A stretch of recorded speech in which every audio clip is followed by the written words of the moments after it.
자기 스타일 아니라고 까인 적은 많아요.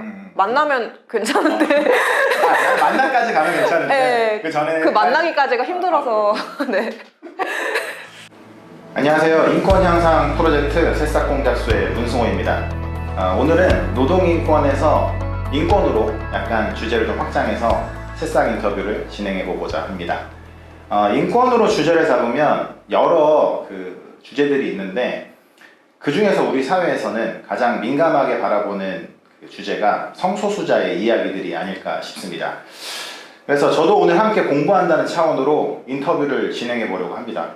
인터뷰를 함께 진행해 주실 주인공이 여기 나와 있습니다. 반갑습니다. 안녕하세요. 네, 자기소개를 부탁드리겠습니다. 네, 저는 이제 27살 유튜브 빠삐용 채널을 운영하고 있는 동성애자 빠삐용입니다. 네. 제가 불러드리는 건 빠삐용. 네, 빠삐용으로 불러주시면 됩니다. 네.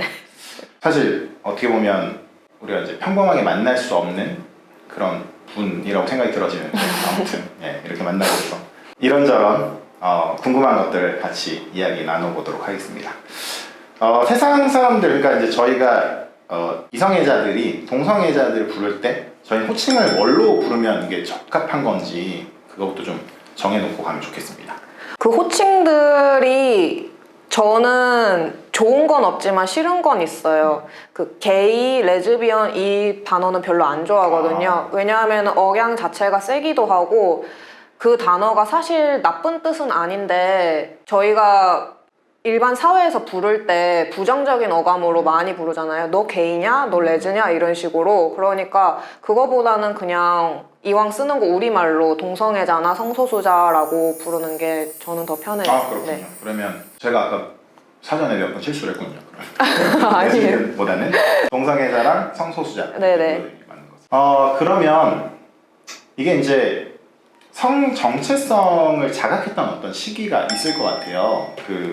그것이 언제였는지 한번 얘기를 좀 해주실 수 있을까요? 사실 저 같은 케이스는 굉장히 소수인데요. 저는 여타 다른 이성애자들처럼 언제부터 내가 이성애자임을 자각하고 이런 계기가 있고 이런 건 없잖아요. 저도 그런 것처럼 굳이 자각했다 하면은 진짜 어릴 때 5, 6살? 뭐 그때부터 자각을 했는데 그때도 자각을 한 게 내가 여자를 좋아하니까 나는 동성애자구나 라고 하는 게 아니라 나 너무 당연하게 나는 동성애자야. 그리고 나는 내가 동성애자인 게 당연해. 하지만 그 차이는 있죠. 이성애자들이랑의 차이점이라면은 사회는 동성애자가 비정상적이고 그래선 안 되는 건데 하지만 나 스스로는 내가 동성애자인 게 당연해. 이게 진짜 생각도 안 나는 어릴 때부터 그걸 자각을 하고 있었어요. 보통은 내가 자라면서 동성을 좋아하고 내가 동성을 좋아하네? 그럼 나 동성애자인가? 이런 식으로 누군가를 좋아하고 그 다음에 성 정체성을 자각하는 계기로 흘러가거든요. 그래서 저 같은 케이스도 소수라고 볼 수 있어요. 저는 너무 당연하게 생각했거든요. 되게 자연스러운 거였네요. 예. 그러면은 이제 뭐 어렸을 때부터 그랬다고 하는 거니까 네. 이제 학창 시절이라든지 네. 또 뭐 어떤 친구를 뭐 교제했다든지 아니면 뭐 그런 경험들은 있으셨는지 학창 시절에. 네, 거의 중학교 때 여자를 처음 만났고 사귀기 시작했고.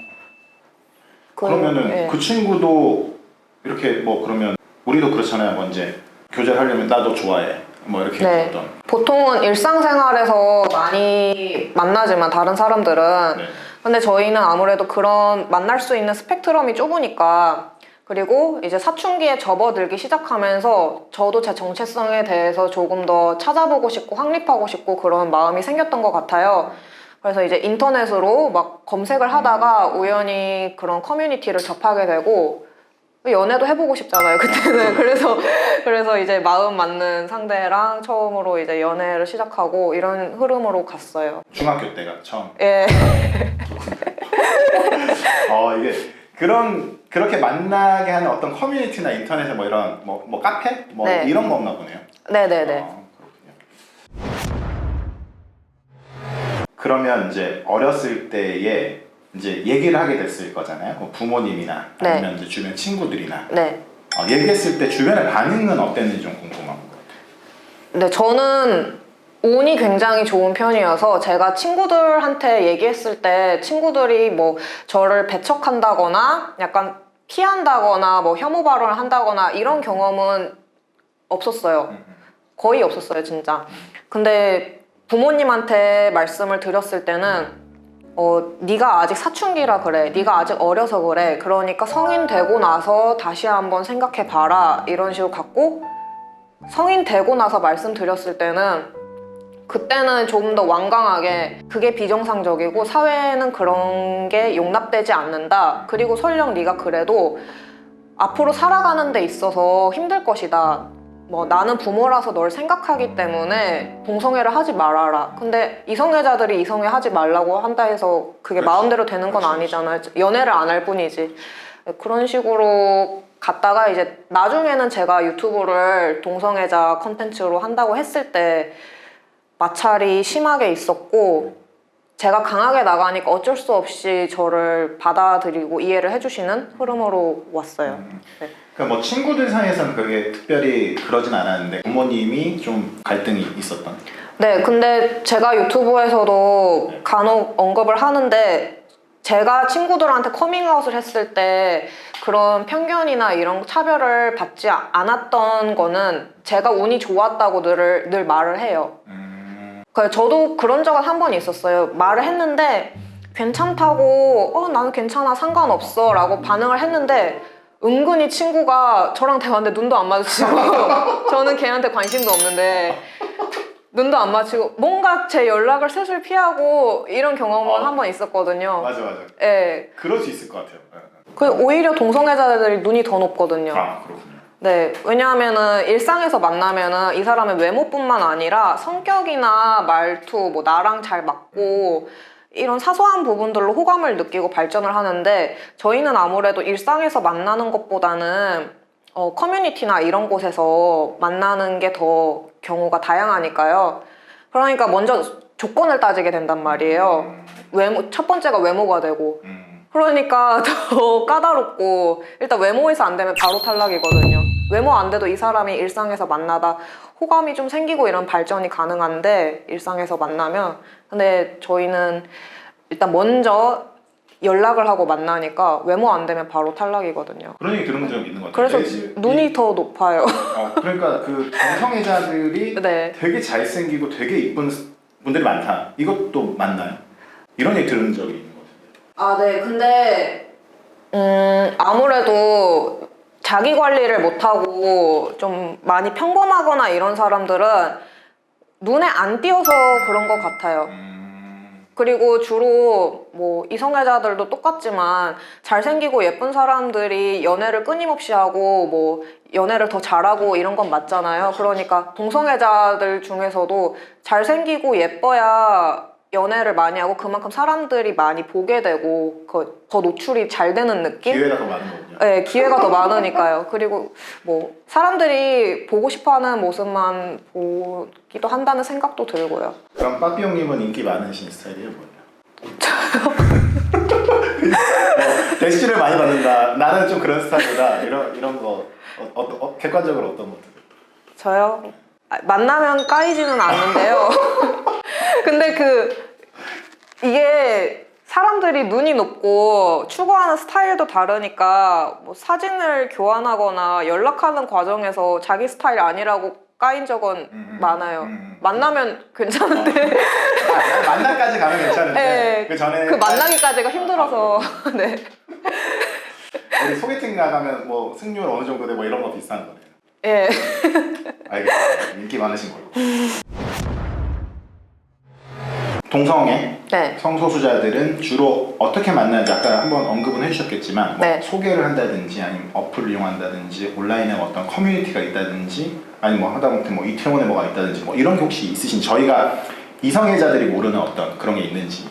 일단 대다수는 인터넷상에서 뭐 데이팅 어플이나 뭐 인터넷 커뮤니티나 이런 데서 만나고요. 많은 경우는 아닌데 회사나 뭐 학교나 이런 데서 만나는 사람들도 적지는 않아요. 그리고 가다가 뭐 일상에서 번호를 딴다거나 이런 경우도 있고, 그리고 뭐 그 동성애자들 이제 레즈비언 술집이라던가 클럽에서 만나는 경우도 있고. 그러면은 어떤 뭐 신호 그런 건 아니겠죠? 그냥 호감을 먼저 뭐 표시하는 거겠죠? 나 뭐 동성애자인데 난 너가 좋다 뭐 이런 식의 어떤 표현인가요? 아니면 이제 제가 동성애자인 거를 커밍아웃을 먼저 하고 나서 뭐 진전이 되는 경우도 있는데, 서로 알 수 없는 그런 신호 같은 거 있잖아. 그래요? 뭔가 얘가 나한테 호감이 있는 것 같고, 이런 식으로 썸도 타고 이런 식으로 자연스럽게 발전하는 이게 많은 것 같아요. 사람들이 커밍아웃을 할 때는 굉장히 조심스럽게 내 친구가 이런 거에 대해서 편견을 가지고 있거나 뭐 이런 거를 상대를 알아가면서 내가 스스로 파악을 하면서, 이 사람이라면은 내가 어찌 보면 비밀이잖아요. 내가 이 비밀을 털어놔도 어디다 말하지 않고 나를 이해해 주겠다 싶은 상대한테 진지하게 말하는 거죠. 네. 네. 그 연애나 데이트를 할 때의 뭐 특별한, 이제 지금 얘기 들어보면 특별한 건 아닌 것 같아요. 그렇죠? 모든 연인들이 하듯이 그냥 데이트를 할 것 같은데, 뭐 혹시 그런 게 있으시다거나 아니면 어떤 데이트를 주로 하시는지, 그 다음에 뭐 불편한 어떤 시선들을 느꼈던 경험들이 있으신지. 데이트 방식은 크게 다를 거는 없는데, 저야 뭐 크게 신경 쓰지 않고 다니니까 뭐 길거리에서 손을 잡는다던가 이 정도는 충분히 하지만, 엄청 조심스러운 커플들이 있어요. 전혀 진짜 나를 한 번 보고 말 스쳐가는 사람도 내가 동성애자인 걸 몰랐으면 좋겠다 하는 그런 사람도 있어요. 그런 사람들은 밖에서 뭐 손을 잡거나 아니 커플 같은 뭐 영화관에서 커플석을 간다던가 이런 식으로 티나는 데이트는 하지 않는다고 알고 있어요. 그리고 좀 불편했던 거는, 저는 영화관을 갈 때 이제 여자친구랑 영화관 가면 커플석 있잖아요. 그 자리가 비싸기도 하는데 굉장히 편하고 그렇죠. 좋거든요. 근데 그걸 갈 때 좀 눈치 보이는? 아.